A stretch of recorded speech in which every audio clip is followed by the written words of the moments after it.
Today, we're focusing on strengthening social connectedness among veterans. I'm Danielle Varda. I'm the CEO and founder at Visible Network Labs, and so happy to have you here today.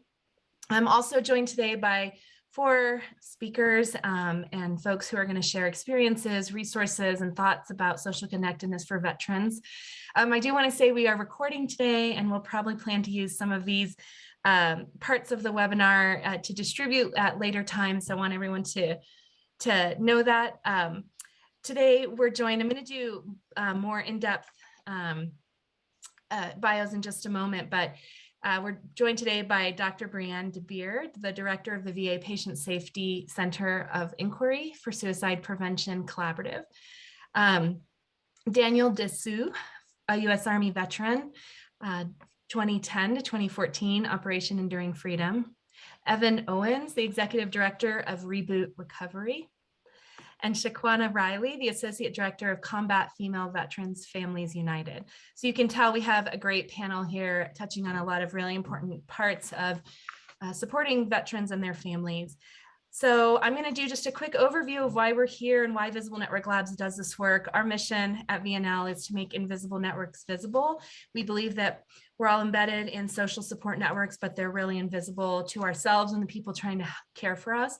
And if we can make those visible and identify the strengths and gaps, that we'll be able to better create care plans and help people and support them. We are a social enterprise. Our mission is to have a world where everyone has the social support they need. And so our goal is to make that happen through learning as training and workshops, technology-based data and mapping tools, and also opportunities for collaborative innovation. This is our team. I always have to say thank you to this group of people who make all this work happen. I like to show us as a network map because it's kind of fun. This is what we do, is we map these kinds of connections. We have 2 primary ways we do that: through our partner CPRM tool that allows systems and organizations and partners to map out and measure those relationships so that we can figure out how to build strategies and action steps to improve them. And also at the individual level, we use tools like this and put it in the hands of kids, older adults, everyone in between, that we are hopeful can have a new voice, a new way to be able to talk about the connections that they have or don't have so that we can make them visible in ways that we can better support them.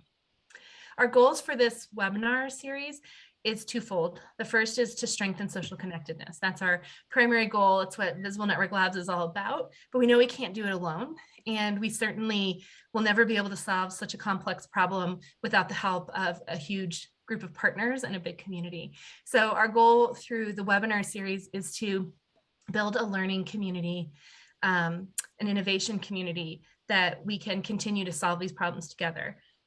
We've had webinars so far on young adults, older adults, young people, and we've been able to build quite a group of people and inside a community that are starting to do work together.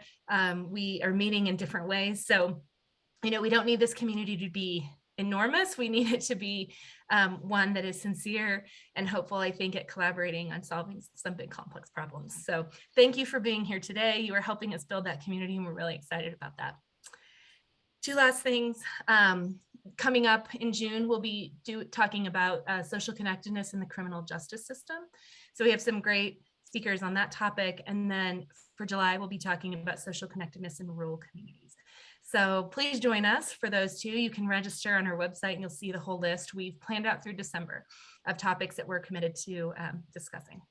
All right, so we like to start with a little bit of a visible us. Who is here? Who is part of this community? So if you don't mind, take a second and you can take a picture of this QR code. It'll take you to the Menti website where you'll be asked a couple of questions. You can also put this code into a web browser at menti.com. I'm going to read it out, and Will, if you can type it into the chat, the code is 69653154, because what I'm going to do is I'm going to navigate off the slide over to our Menti slide so that we can answer questions together. So I'm kind of lingering here for a second so that folks can capture these things. Okay, and so our 2 questions that we like to ask and kind of find out more about who's here. The first one Here we go. I love when it starts populating. All right, so we want to see who's here today, and we don't mind if you put your title, please do. But also feel free to put in some adjectives about yourself, things that you love, who you are in all parts of your life. So we really love to kind of get a sense of the community that we're building around these kinds of characteristics also. So I'm going to give it a second and we'll watch it grow.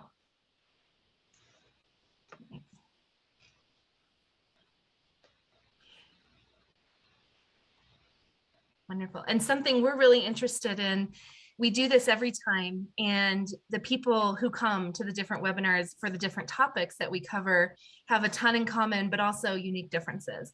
And so this is almost like a research study. I'm a sociologist, and it's so interesting, I think, to see who the people are and what is on our minds as we're thinking about these different topics for different people and populations. Wonderful.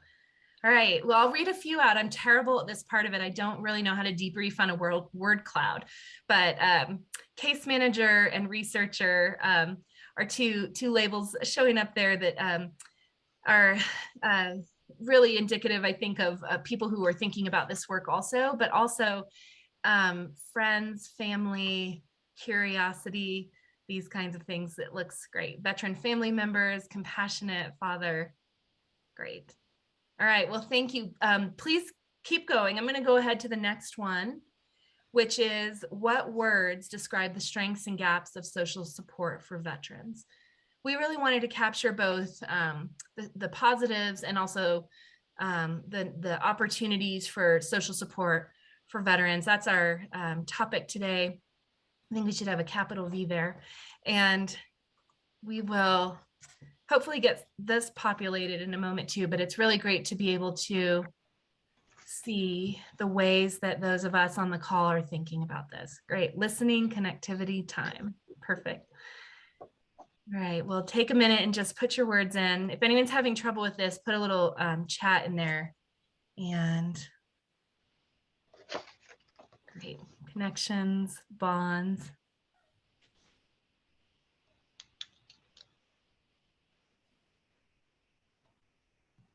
Great. Some things that I think we're worried about, we see transportation, self-isolation for people, maybe cognitive decline, brotherhood. Great. All right, let's see if we can get a few more. I never want to kind of jump the gun on this.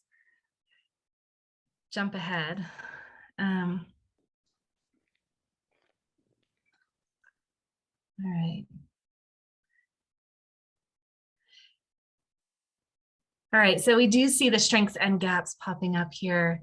A lot about connectivity and bonds, community, but also some words about where we might be able to do some improvement around social connectedness. Eligibility criteria, that's one that we hopefully will hear a little bit about today.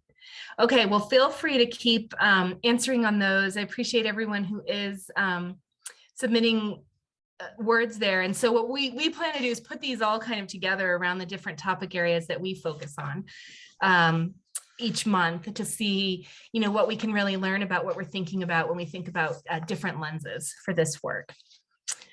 All right, so I'm gonna come out of here. What I was kind of hoping we could do, let's see how, I can't get out of here. There we go.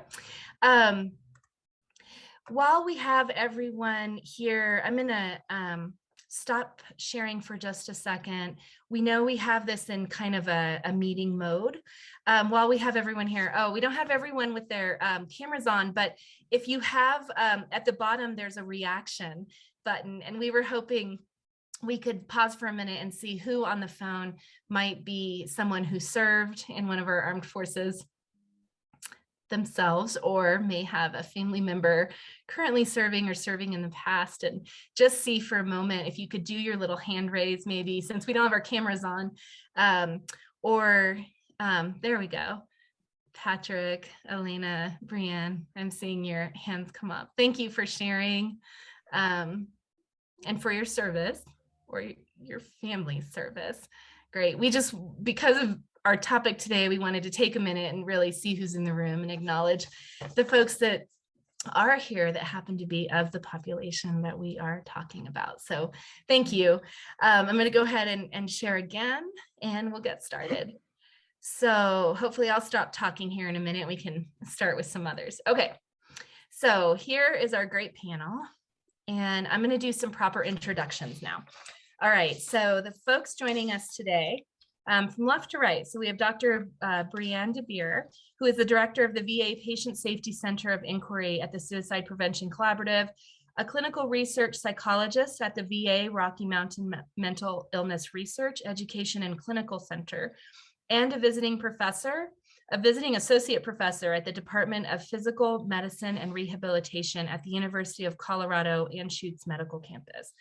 Her research focus is on 3 interrelated topics: understanding risk and protective factors for suicide, translating these factors into novel interventions, and leveraging implementation science to improve suicide prevention in organizations. She's conducted research regarding the impact of the COVID-19 pandemic on mental health and suicide risk, and receives funding from the VA, DoD, and the American Psychological Association to support her work. All right, and next, we have Daniel Dessou. Daniel served as a U.S. Army, served in the U.S. Army from 2010 to 2014. His military occupational specialty was 11 Bravo, also known as infantry. He was deployed once to Afghanistan during Operation Enduring Freedom, where his brigade operated out of Kandahar and his battalion operated in the Panjwa, Daniel, you have to help me. Panjwai, thank you, district. And he already helped me once, the Panjwai district. He's originally from Brooklyn, New York, where he now resides. He holds a degree in marketing from the Metropolitan State University of Denver. Thank you, Daniel. All right, and then we have Evan Owens. Evan Owens is the co-founder and executive director of Reboot Recovery, which helps veterans, first responders, and their loved ones heal from the moral and spiritual wounds of trauma. Since 2010, Reboot has expanded to more than 300 locations nationwide.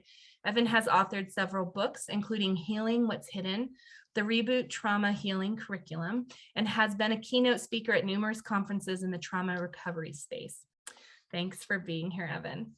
And finally, we have Shaquana Riley, who is the Associate Director of the Combat Female Veterans and Families United, a nonprofit organization. Shaquana is retired from the U.S. Air Force as an aircraft engine mechanic, which led to her earning a BS degree in aeronautics from Embry-Riddle Aeronautical University. She is a vital member of the CF-VF United, which is an all-women-led organization. Her prior experience in managerial and supervisory positions in the military made her well-equipped for her position at CF-VF United. Shaquana helps women veterans that contact CF-VF United with transition assistance, veteran benefits information, and financial support or resources to their families in crisis. She also works in outreach to connect with many local and national organizations to inform everyone about the many issues veteran females face while in service and once they retire or separate from the service. Thank you all for being here today, spending time with us, and being open to talking about this discussion together. It's a big deal for us to have you here, and I think all of us will see the value that you bring and coming together as a group in particular. So we're going to start with a focus on Daniel. And Daniel, when we were planning this webinar, we knew that we wanted to invite some folks who could talk about supporting veterans and running programs, but we thought probably the most important role that we could identify was a veteran who could come and help us set the context and the stage for why this topic is important and why we should be here talking about it today. So we have a couple of questions here, and what I'm hoping, Daniel, we can start with is just you giving an introduction about yourself, telling us a little bit about you, and then you and I can have a short conversation and I'll prompt with some questions. But I'm just going to turn the floor over to you for an introduction to get started. Okay, sounds good. Okay, so as Danielle stated, my name is Daniel. I grew up in New York City. I decided to join the military back in 2010. A lot of people always ask me, why did you join the military? and whatnot. And I usually don't have a real answer for them. Maybe I heard the calling, or maybe I was just bored one day and just decided. But I joined pretty much while I was in the middle of a war, which they constantly reminded us while we was in basic training. Uh, my my MOS was 11 Bravo, which is an infantry. So during basic training, we uh, uh, so over in Afghanistan, they fight an unconventional war. So a lot of the training that we got during basic was pretty much useless. So our drill sergeant pretty much trained us to be more physically and mentally tough.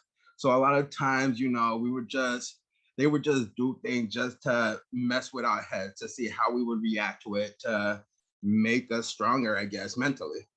Uh, Yeah. so for one example, we used to have these things called bunk parties. And it was pretty much us having to take all of our bunk beds and lockers room, which we kept in our living quarters, which was probably about 30 bunk beds and about 60 lockers, and set them up exactly how it would be in our living quarters outside. We probably did that probably once a week for about 7 or 8 weeks. And a lot of people pretty much just lost it. So let's see. So a lot of times, our drill sergeant during basic training would just remind us, chances are you will get deployed within a year of getting to your duty station, which, pretty much happened once I got to my duty station. I was stationed up at Fort Lewis, which is in Washington State. And I pretty much got to my unit in September. And I would say by March of the following year, we were pretty much preparing to deploy. We got to Afghanistan, I would say probably November of 2011, right? Pretty much right when winter time over there. We honestly got there at the perfect time, simply because there wasn't a lot of fighting during the winter time. So we had a chance to, I guess, learn the terrain better, learn about like different movements, the area, and just the different patterns. So by the time it came, spring, summertime, we knew if something didn't look right, or we knew exactly what to look for. During the summer season over there is very hot during the daytime, very cold at night. And we was always fighting. We used to get into firefights on a daily basis, 6-7 times a day.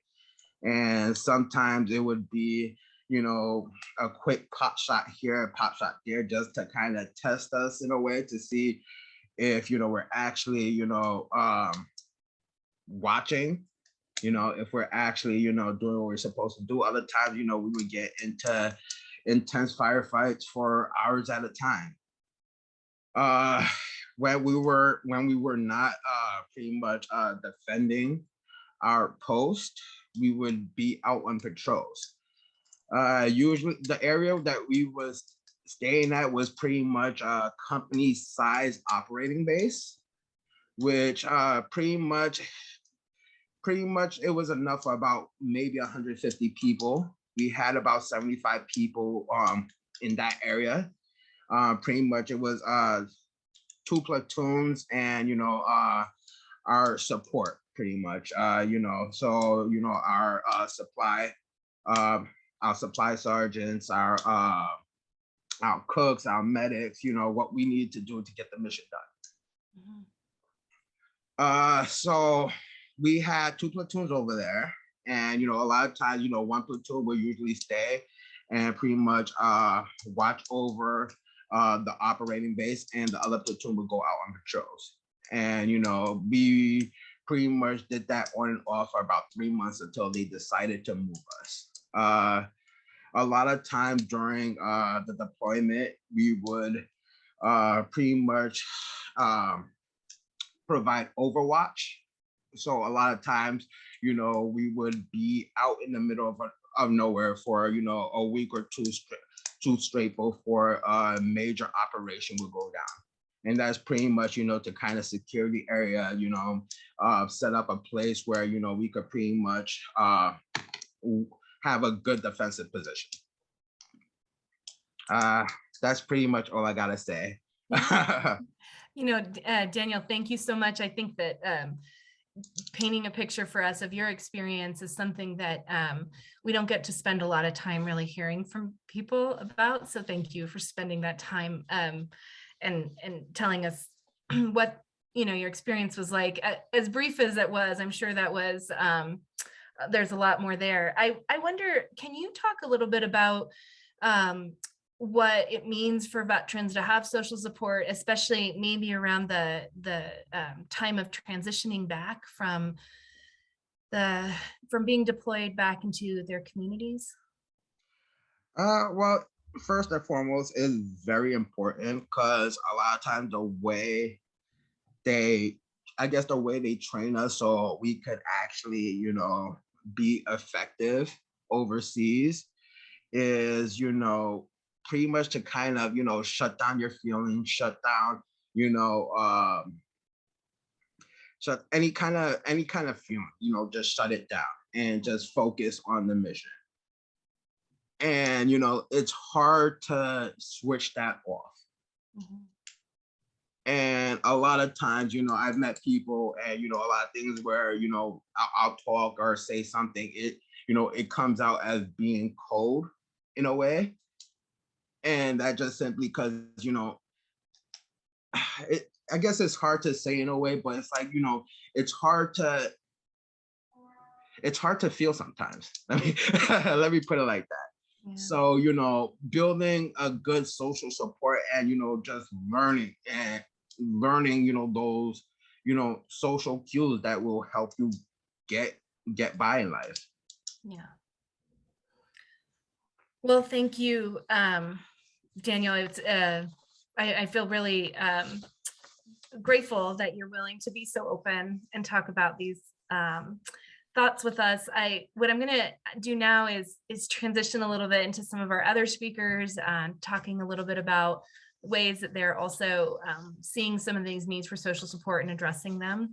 And then we're going to come back though and ask you questions about, your reflections on what we've heard and any thoughts or, extra kinds of context that you might think about as these presentations are presented. So thank you so much. Of course. Yeah, and I'm going to transition over now to Dr. DeBeer and ask Dr. DeBeer to tell us a little bit about herself and why she's was brought to this work. Let's see, are you? There you are. Sorry, I couldn't see there. So hi, Brianne, if you can go ahead and then let me know when to move your slides forward. I'll go ahead and do that. Sure. And I'd also like to thank Daniel for his discussion. So I'm Dr. Brianne DeBeer, and so I think that I come to this work from a different, perspective. So I have had a veteran family member that we lost to suicide via firearm. And I also lost one of my friends in Iraq. He was killed by an IED. And so, I was in graduate school at the time. I never intended to make a career for myself within the VA. That wasn't something that was on my radar. But after losing my friend, I really thought about, at the time, this was, 15 years ago, and people were saying, why do all these veterans have PTSD? Why are all these veterans dying by suicide? And I thought it's pretty obvious to me why. But we don't have enough research on that. And so I thought, maybe if I have the opportunity, maybe I should go into the VA and really continue to build an evidence base for this, to show that, repeated exposure to trauma does result in post-traumatic stress disorder. And I've always had a long-standing interest in social support. A lot of my undergraduate training, I went to New York University for undergraduate, was in something that's called social cognition. So how do we think about other people and conceptualize other people? And then when I was in graduate school, I continued on that path of social cognition and looking at things like likability and how do overt mental health symptoms impact likability. So when I came to the VA, I really wanted to take a lot of that work that I had done around social support and apply that to suicide risk in veterans, because we know that social support is a risk factor. But one of the huge limitations of the research that we've done in the past is that we don't have very good measures of social support. So we do a lot of work surrounding perceived social support. So that's where VNL comes in, because they have these really nice methods of social network analysis that are accessible to researchers. And so I've really appreciated partnering with them to better understand how social support networks impact veteran mental health and suicide risk. And so when the COVID pandemic occurred, we had a lot of concerns about how that would impact veterans. And so I emailed Danielle and said, hey, can you help me put in a grant proposal in 2 days and so we can try to get some funding to study veteran social networks during the COVID pandemic? And Danielle and her team said, of course, and we made it happen. So you can go ahead and advance my slide.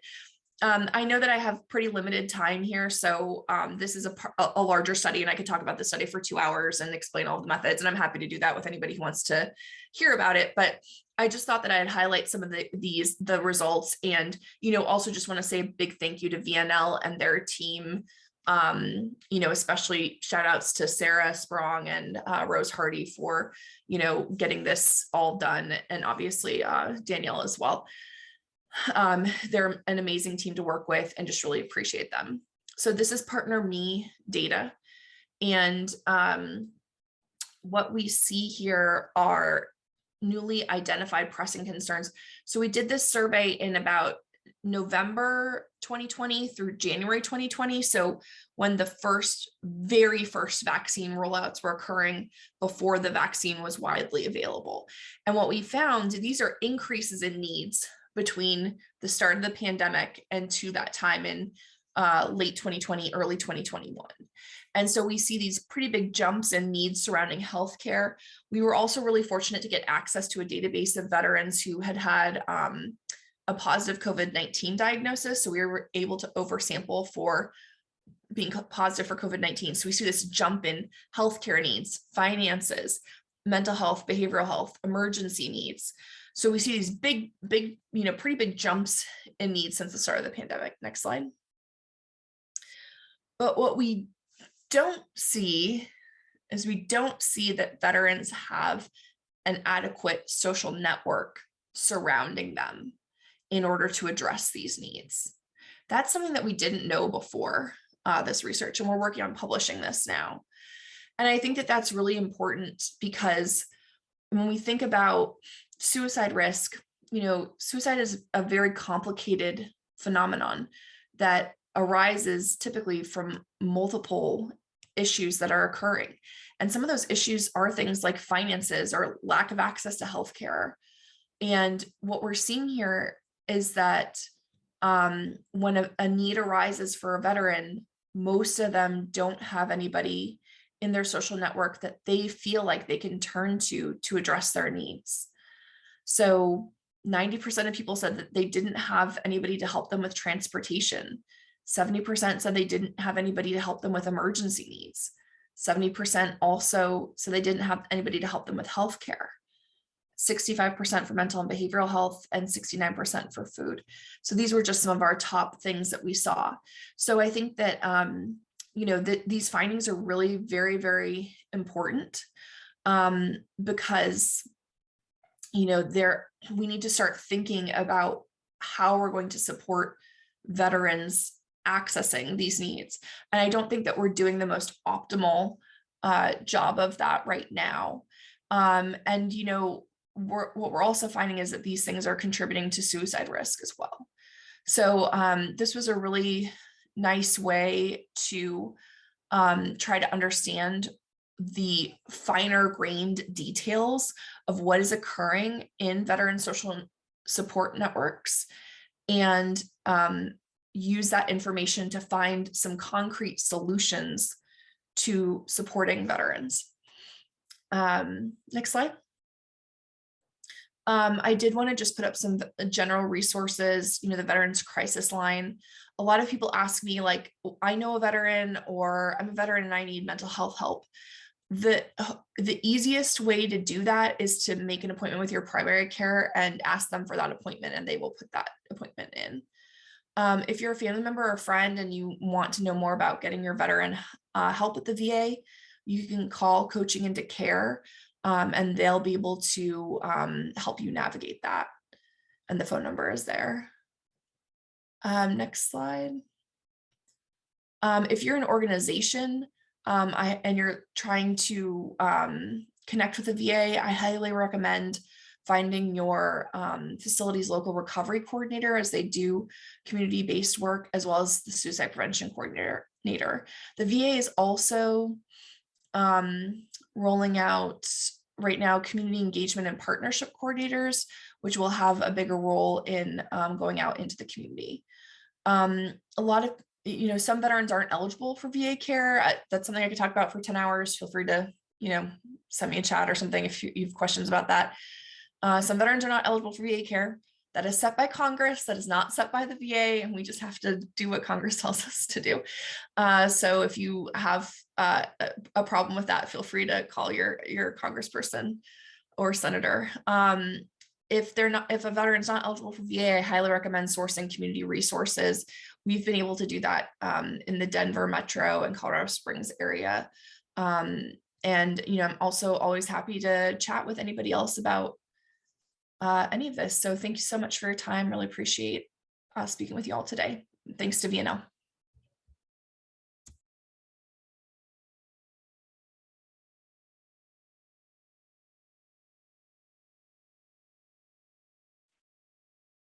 I am so sorry. I couldn't get my unmute to work. Tears, and I have not figured it out. Thank you, Dr. DeBeer. You can imagine there is a whole portfolio of work that she is leading and working on. And it has been such a privilege to get to be a part of the work that you do. And we are only just a very small part of the really important commitment that you have to this topic. Okay, I'm going to transition over now to, there we go, Evan Owens. So Evan, I'm going to let you just take it from here and spend about 10 minutes talking about your background and beginning of Reboot, your research, and also how folks can get involved. Oh, and you're muted too. Oh, Evan, you're muted. Yep. I thought we were practicing lip reading today. Is that off? I thought we were going to do that still.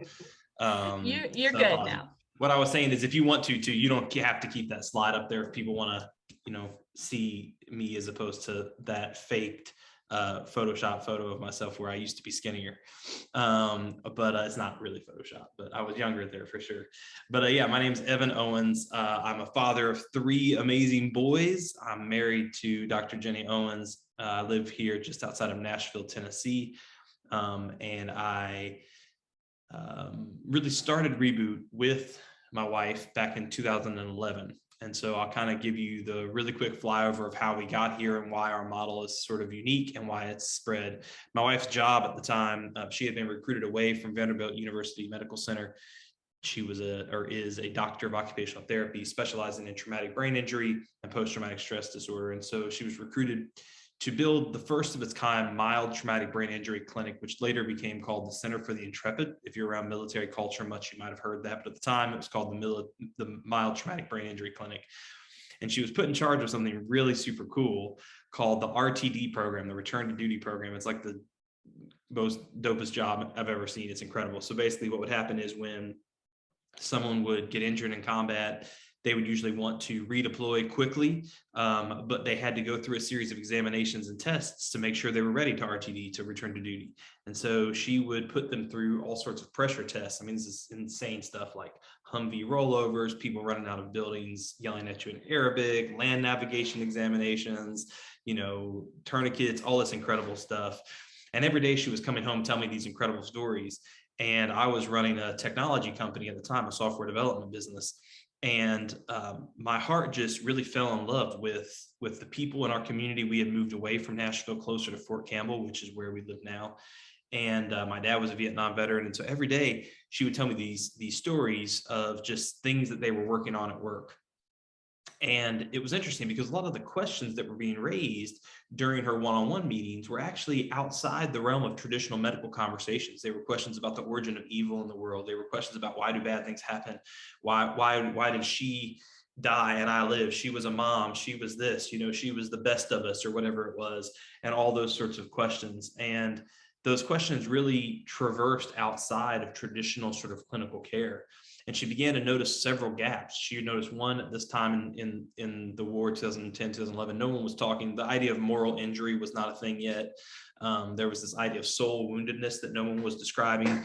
And number two is that as we've hit on like 20 times, there was a lack of peer-to-peer support. There was this disconnect, this idea that all of the help that you could get for your trauma, for your suicidality, for your whatever it is, all would come from the top down, that the experts knew what was best, that they had the answers, so you just go to them and they're going to help you. But yet when you look at things around like the Warrior Transition Battalion, which is where we originally began our work, you saw suicide numbers actually skyrocketing despite increased spending, all the new solutions. You just saw these numbers getting worse.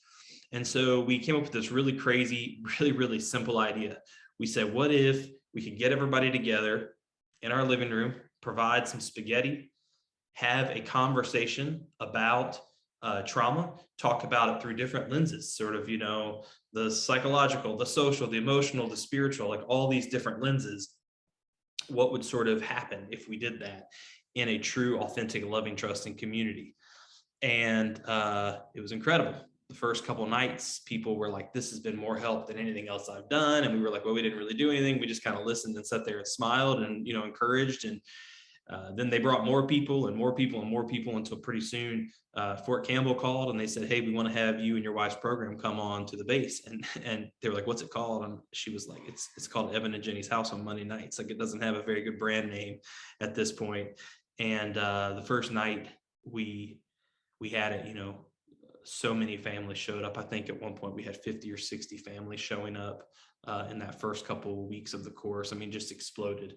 And so we sort of realized there was this opportunity to create a decentralized approach to trauma healing, a model where we could empower peers to combine sort of clinical insights with basic faith-based support, accepting of all people, regardless of their background. They didn't have to agree with us. It was a sort of come as you are. If you want to sit in the corner with your sunglasses on, with your arms crossed and not say anything and act like you're pissed to be there the whole time, that's cool. We're just grateful that you're here, kind of vibe. And we continued the same model, provide meals every week, provide childcare, and have a conversation. So over a period of 5 years, we developed a curriculum specifically focused on combat trauma. And the program began to grow. So finally in 2015, we both quit our jobs. We went from dual income, no kids, to over the next few years, 3 kids and very little income, which was a delightful little ride for us. And really threw ourselves wholeheartedly into the work, believing that connection was the cure, believing that if we could create micro communities all across the world, that we could mobilize the largest peer-led response to suicide ever built. That was the vision. So it started to happen. We started opening at other military bases, then in communities, and then something really cool started to happen. We were seeing huge turnout in these rural communities that had limited access to care, but had close-knit sort of word of mouth activity. And then in 2018, we happened to have a military group near the Pulse nightclub shooting. Some of the people who responded to that shooting were veterans who happened to also be kind of dual duty. They had also served as first responders. And so they came and we were able to kind of out of that give birth to a new curriculum. And we launched a first responder curriculum that was totally new from the ground up. And then in 2020, 2021, in January, we released our third and final curriculum, which is called Trauma Reboot, which is trauma healing for anyone, all built off the same premises of this idea that peers can lead using a very refined curriculum. And all of our groups follow the same structure. They meet one night per week for 12 weeks. There's a leadership team who facilitates a conversation. All of them use a combination of live facilitation teaching and video-based teaching. Average group size is 12 to 15 people, and they meet everywhere you could possibly imagine, from bars to clubhouses to restaurants to church basements to I don't know, government buildings, lots of other places that's pretty incredible. And so that model has continued as I was reaching out to peers who want to do more than play in a golf tournament, raise money. They want to do more than running a 5K or join some technology solution. They want to actually be an active part of the healing journey for other people in their life, or people they serve with, or people who live in their community, or who belong to the same, basketball league or softball league or whatever it is they're part of, right? Wherever they're at, they can be an influencer. They can be a voice of healing and help. And so the things that really make our program unique, besides the curriculum and the peer-led model, and sort of that intersection where we deal with those things, we really have sort of, when it comes to this issue of suicide, obviously, and I think we sort of hit on this recently, but this idea of suicidality being sort of a static data point that you can measure. It's a very volatile data point of what makes someone on the wellness specter of well or ill. That's a broad, there's a lot of social and cultural factors that factor into that. But regardless of those factors, oftentimes the first person who's going to respond to that impulse is usually a friend or a family member. And so we realized very early on that one of the things that we had to do is we had to get friends and family involved early on. And so that's why all of our courses provide things like meals and childcare, because we want the whole family to be able to attend on a weekly basis. And so that's one kind of unique identifier. It also helps give them sort of what I call shared language and conversational frameworks. So when they and their friends, they and their spouses, they and their caregiver have shared language to go through, it removes some of the mystery and anxiety associated with trauma, associated with PTSD, associated with suicidality. And so that's one of the big unique things. The second one I would say is that we have a phrase that we say, first they belong, then they'll believe that healing is possible. This sense of belonging is something that I think, reboot groups, they might come for the content and the curriculum, but they stay because of the community. And I think if Reboot had any one superpower, it is that we're really good at building micro communities of authentic, loving, trusting relationships. And we've really developed a system to be able to do that. And as a person's sense of belonging grows, so does their belief that healing is possible. And this includes instilling sort of a deep sense of duty to one another, that, hey, we're in this course together. We're in this Reboot program together. Like, I'm not going to miss a week. I'm not going to be late. I'm not going to back out, because I'm here for you just as much as you're here for me. And sort of that's the initial belonging, which leads into the third kind of unique identifier of it, which is every participant as a leader. And that idea of every person as a leader is this idea is that from the first week in the curriculum, we're challenging course participants to do what their military service taught them to do, which is to lead. And so that might begin by just showing up on time every single week and starting a conversation with someone during mealtime. That's leadership. It might be being the first to share a vulnerable thought during the conversation. That's leadership. But then as they go into graduation, we provide a litany of volunteer opportunities within the group and outside of the group, whether it's doing outreach or facilitating or being part of what we call our hands team, which is a kind of a response and setup and tear down team. We have all these different teams and roles. And so there's this idea that as not only do they provide manpower and sort of culture, they contribute to the culture, but it's also giving them a deep sense of purpose, that now they're taking their pain, they're transforming, or maybe say recycling some of that pain into purpose, and now helping people that are, maybe only 5 or 10 steps behind them. And so, a lot of people ask, is it like AA? No, it's not really like AA, because it's a course, not just a support group. We certainly provide support, but it's a curriculum-based model. In terms of research, my wife leads all the research efforts. We work with University of Illinois to lead all of those. We've been really fortunate to have a lot of our work now is Reboot's model is evidence-based. Officially, we've been published many times, Journal of Military Psychology, Military Behavioral Health, Traumatology, I don't know, others. And we've used a variety of different scales over the years. We've used a lot of NIH scales to measure kind of pre and post outcomes. So things of social health, sleep health, mental health, anger, pain management, social connectedness, quality of life surveys, lots of different data points that I won't bore you with today. But consistently, we've shown statistically significant changes in those areas, both short-term and long-term, and we've done qualitative and quantitative studies. And the qualitative ones are the ones that I get most fired up about, honestly, because they're the ones that capture the true, data points.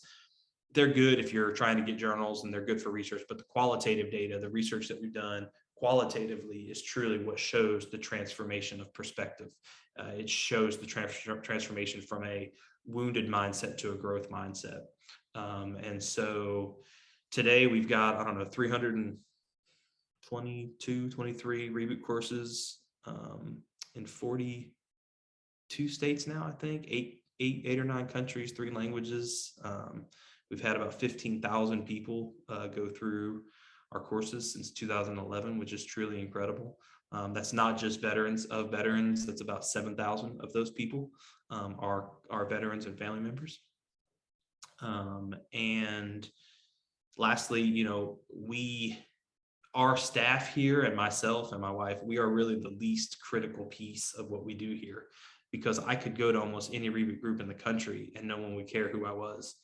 And that decentralized model is really important, because the face of that group needs to be someone who is, and I hope you understand the origin of why I say this word, they need to be indigenous to that community.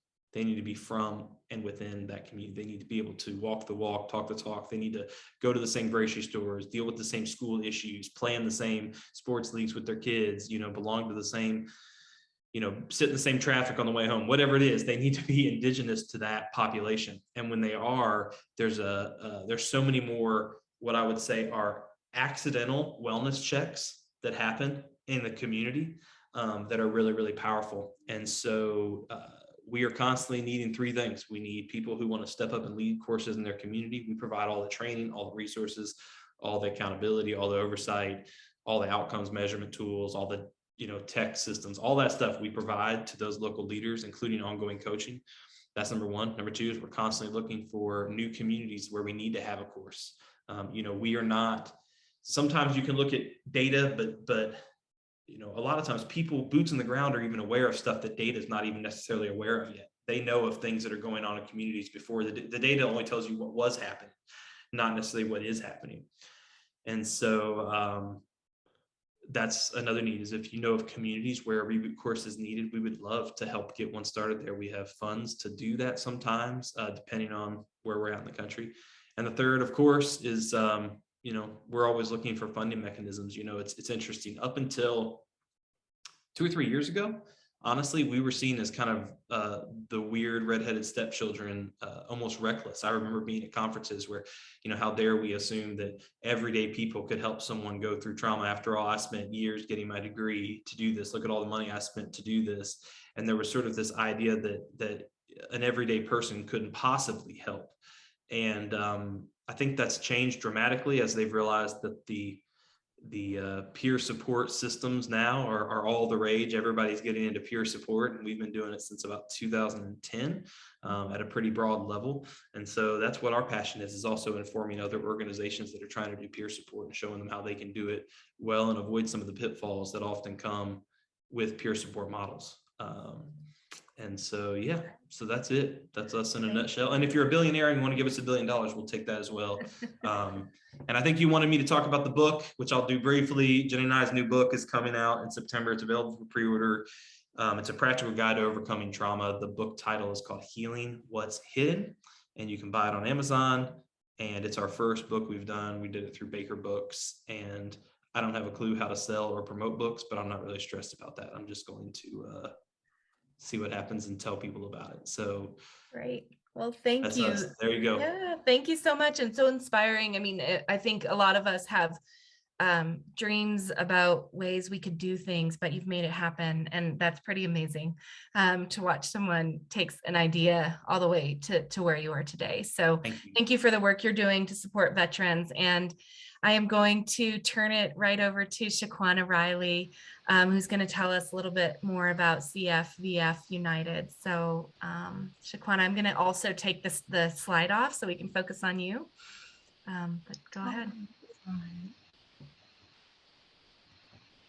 Hi, everyone. My name is Shaquana Riley. I'm the Associate Director of Combat Female Veterans and Families United. We're based here out of Greensboro, North Carolina. That's where I'm stationed. Well, no, I'm living now. I'm living here. So used to saying stationed as if it's a military base. So I'm living here in we're here in Greensboro, North Carolina. It is an all-female led and ran organization. Some are military veterans and some are volunteers. And I joined this organization and when I moved here after I retired in 2018 from McGuire Air Force Base in New Jersey. And after a year of being there, just getting everything, trying to have a little transition from the military to the civilian world, I decided to move to North Carolina. And that's when I met the executive director through my hairstylist, Sandra Robinson, and she started the Combat Female Veterans and Family United organization in 2017. And this came about basically from her experience in she was in the Army as a nurse. And from her experiences from when she was in the military, she noticed that the female veteran was pretty much forgotten and not really understood as basically compared to our brother at arms. It's basically how our insight and perspective of things and how we're treated and not really understood.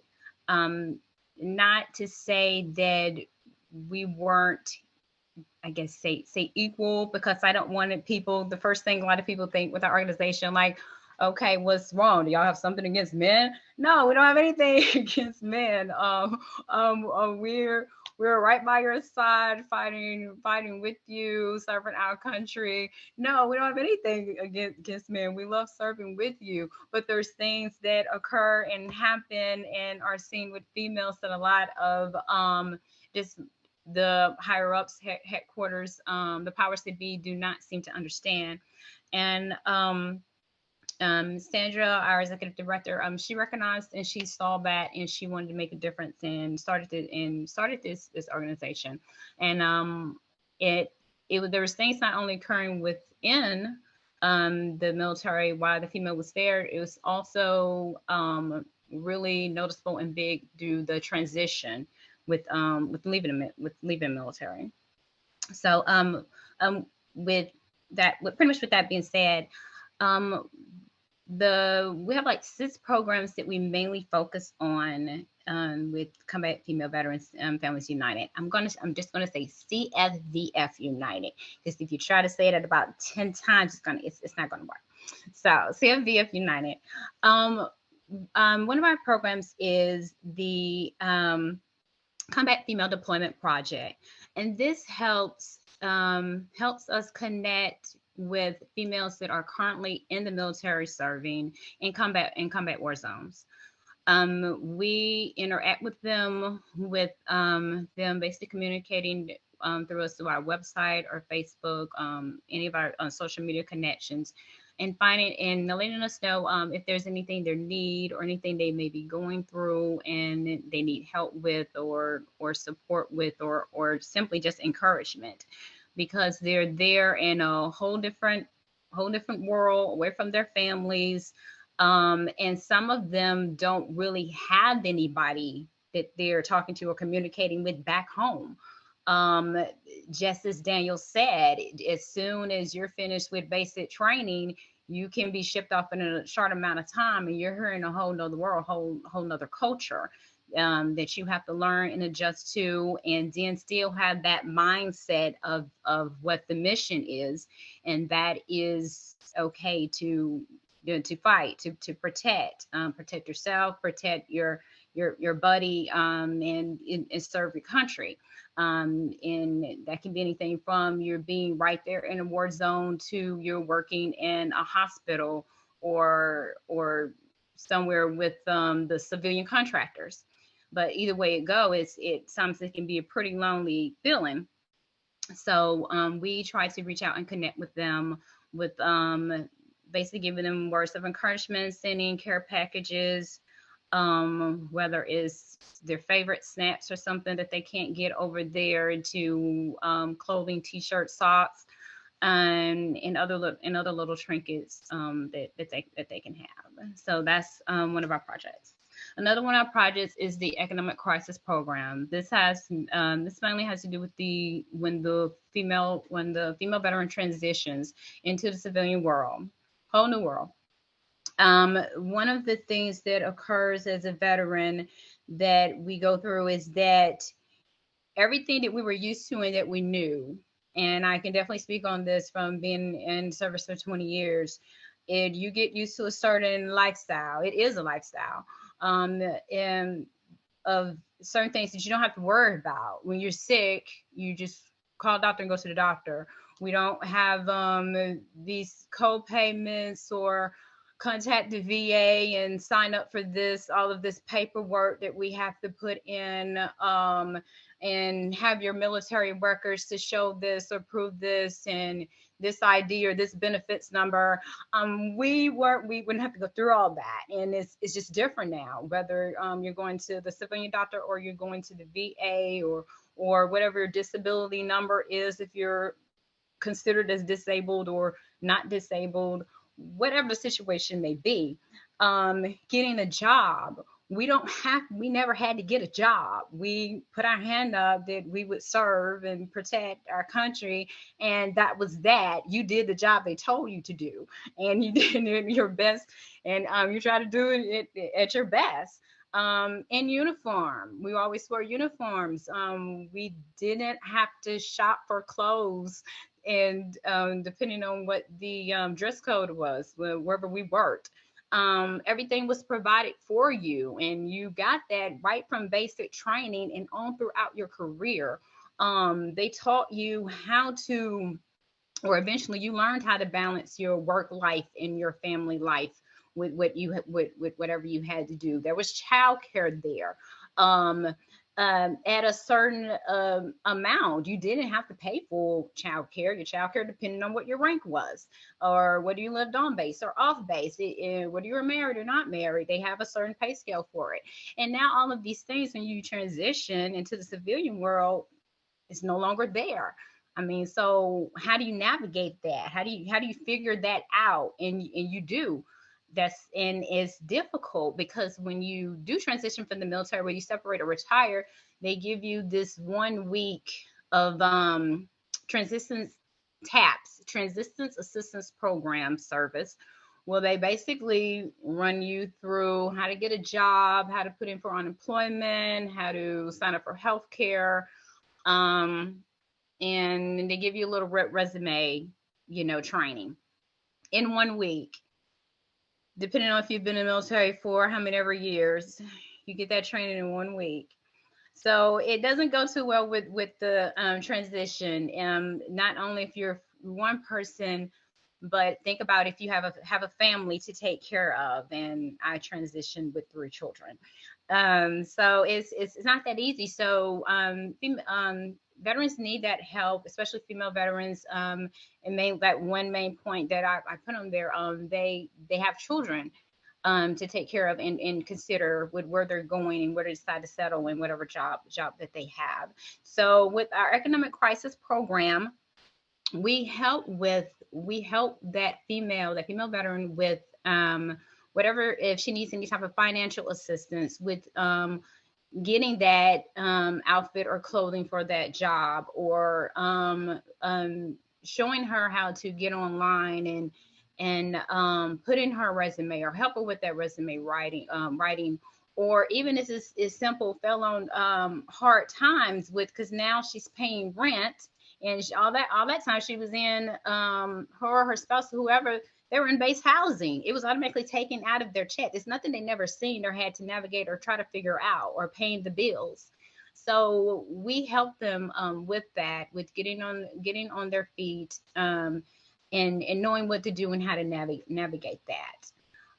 So that's part of our economic crisis program.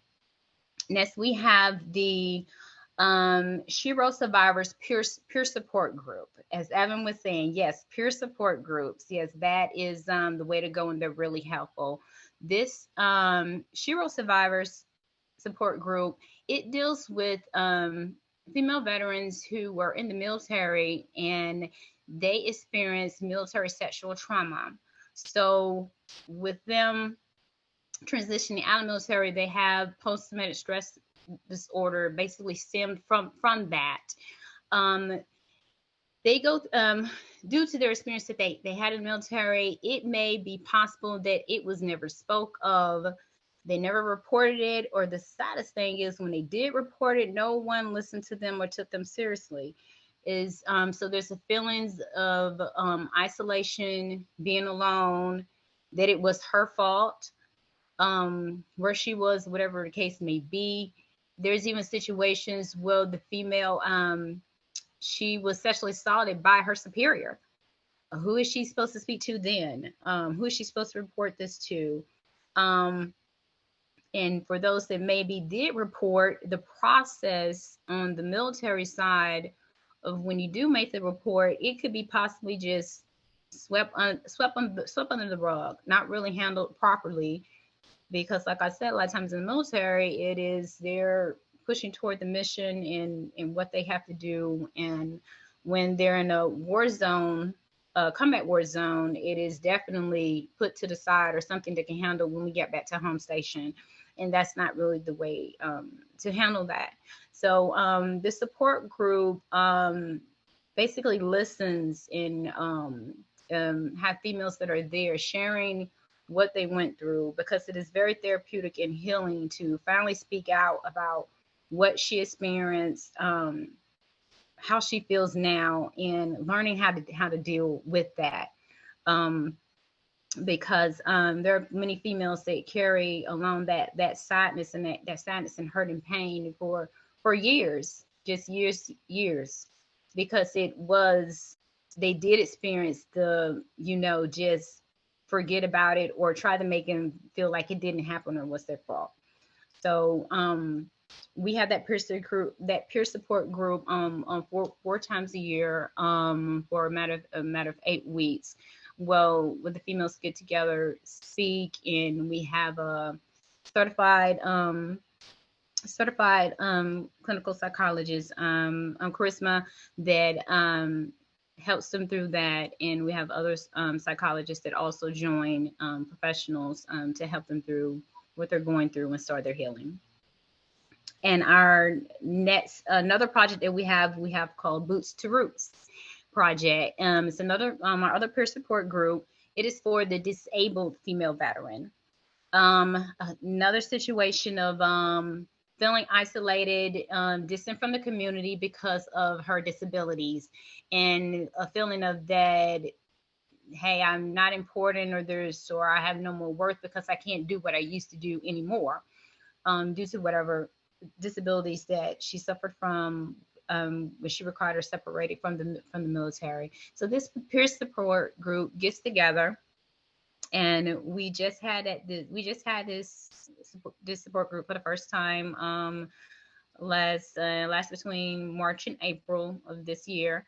They garden, and gardening is therapeutic, and it basically helps them see their life, their worth, and what they can do, basically from the plants that they grow. So for instance, if they're, from the moment you plant that seed, have good expectations that it will grow and flourish and be of use in life. That is the same way she can view her life. No matter what the weather or what may come about, that you can survive it and still be well. And there's that's an example of the type of therapeutic healing that occurs with them growing their own produce, not just flowers, if they grow produce, so tomatoes and things that they can take home and feed themselves and their family. So that's a new skill that they also learn. And it's just really good in a free, just relaxing environment. And it also just makes them actually just feel a part of something once again. And so we have that project, and we also have the two more projects, the Women Combat Project, in which basically once a year we have the North Carolina, the outstanding combat female veteran ceremony that we have that's in North Carolina for women veterans who are no longer in the military, but they are still contributing to their community. So we take time to recognize them, whether they're volunteering or helping in homeless shelters, whether they're speaking out about what's happening with veterans or in the military through the local community. We take time to recognize them and tell them thank you for also being a voice and an advocate for female veterans everywhere. And our last program is the Last Transformed Project. That is just what we do inside our organization to be an advocate for female veterans. With whether it's writing letters and putting our newsletter on our website, letting people know different things that are happening within the female veteran community, and just speaking out, whether it's to our governors and Congress of what is going on, and also not just being a voice for them. That's why we do our best to stay in contact and communicate with the female veterans that are still serving, because someone has to be their voice. Someone has to let them know, let people know what may be going on and occurring, because when you're in that military environment, it's just completely different. It is still the same as hurry up and wait. Yes, what it is, and it's always on the move. So a lot of times what a person may be personally going through, whether it's financial, personal, spiritual, it does not get addressed, and it's on a whole nother level for female veterans out there. So we want to be their voice and let them know that we're there for them, we care for them, and someone here is here to support you. Because our motto is, we serve because she served. So we are definitely there for our female veterans. That's why we're all female led. To know there's voice in numbers, and we're here to help. Wow, thank you for your time.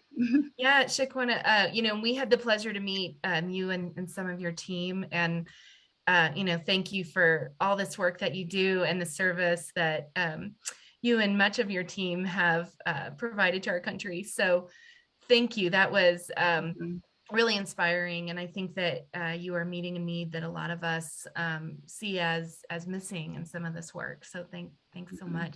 So we're a bit over, and at the same time, we still have some folks over here who are, so I'm looking at my list of people. So I'm gonna just go ahead and ask a couple of questions, and anyone who needs to leave, our speakers or not, we totally understand. But we hate to end this without just a little bit of a reflection. And I'm going to kind of include all four of you, Danielle, Evan, Brianne, and Shaquana, just to kind of round out a big picture question here. And I want your thoughts, and maybe you can each reflect on this. But, what have we really learned from veterans that we've worked with, our own experiences, and where are we doing really well, but where is it that we still need to go really to address some of the gaps that still exist for veterans around getting the social support they need?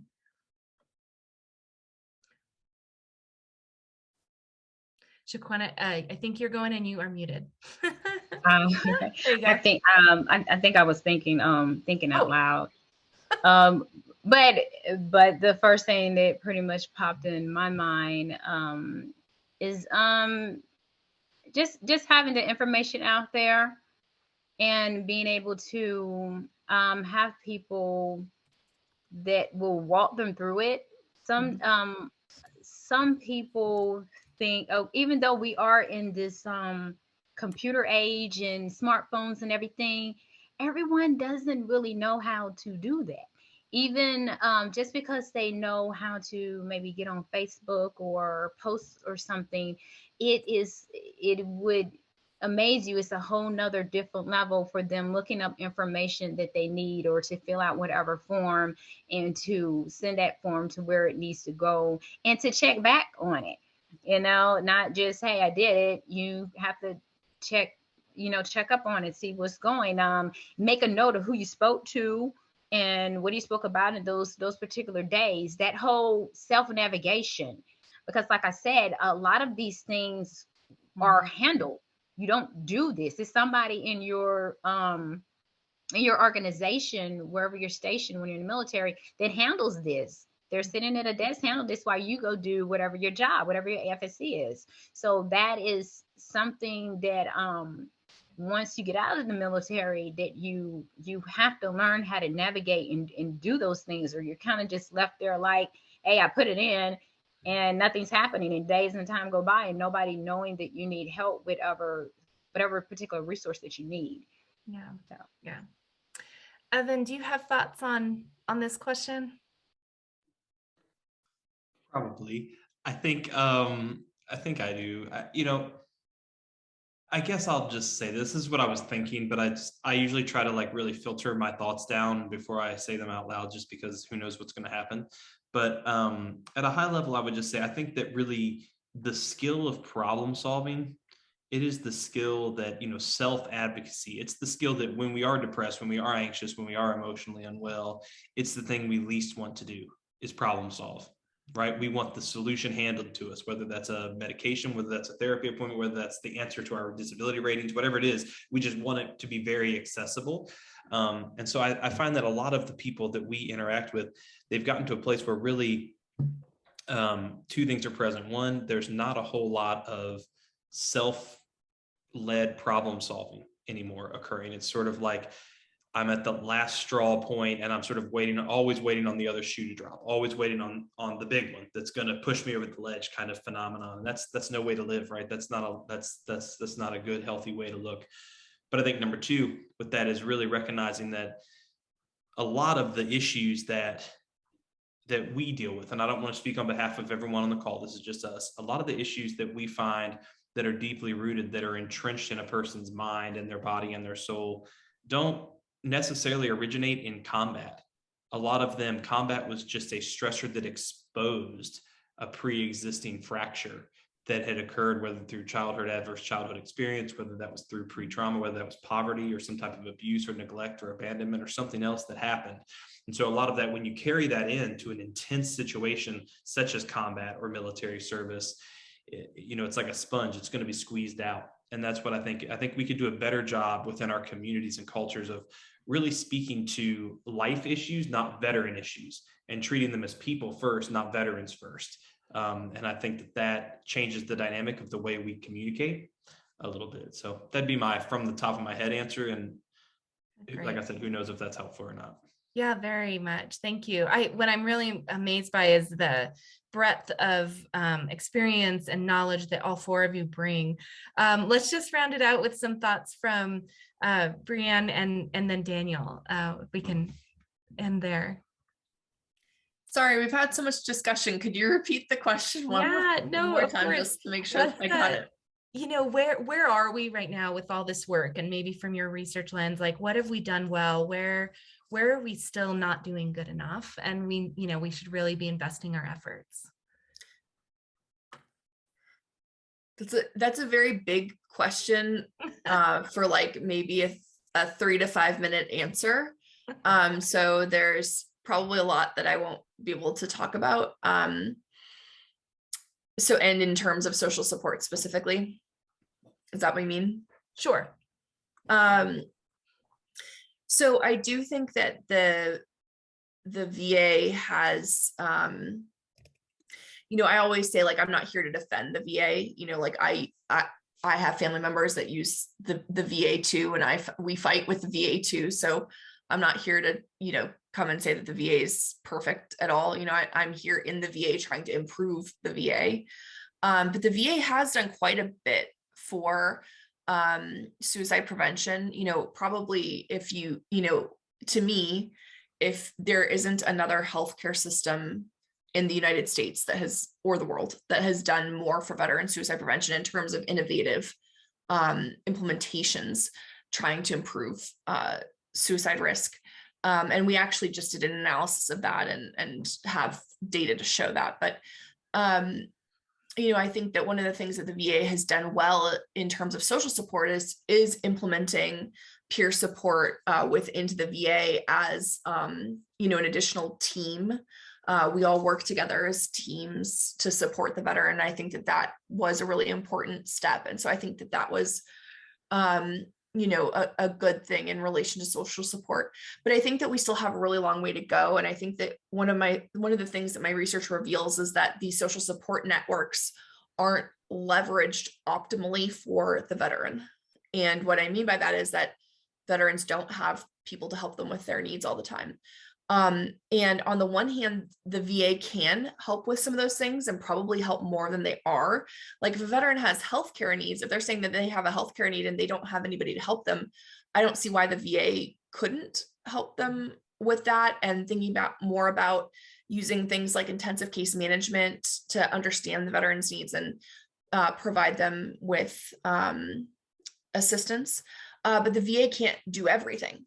The VA is not a food bank. The VA is not, it's a healthcare system.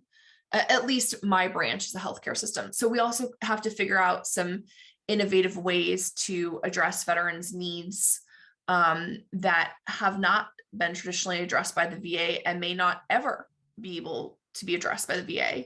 And I think that we haven't figured that out entirely yet. Yeah. Thanks. Okay, Danielle, if, just to kind of round us out, I'm curious what your thoughts are, especially around what we could be doing better to support veterans. I would say, if anything, I would say maybe exposure and repetition. And is one thing hearing about a specific program, but it's like, okay, I heard about it 2 years ago. Does that program still exist? You get what I'm saying? A lot of veterans that I know don't like looking for help or, even asking basic questions. So, just, letting them know, hey, these are the programs we are offering and, just constantly reminding them, because it's one of those things where even if they're not ready now, a year from now, they could be ready. So. Yeah. Oh, thank you. Thanks for reminding us of a lot of those important ways of reaching out to people and things to consider.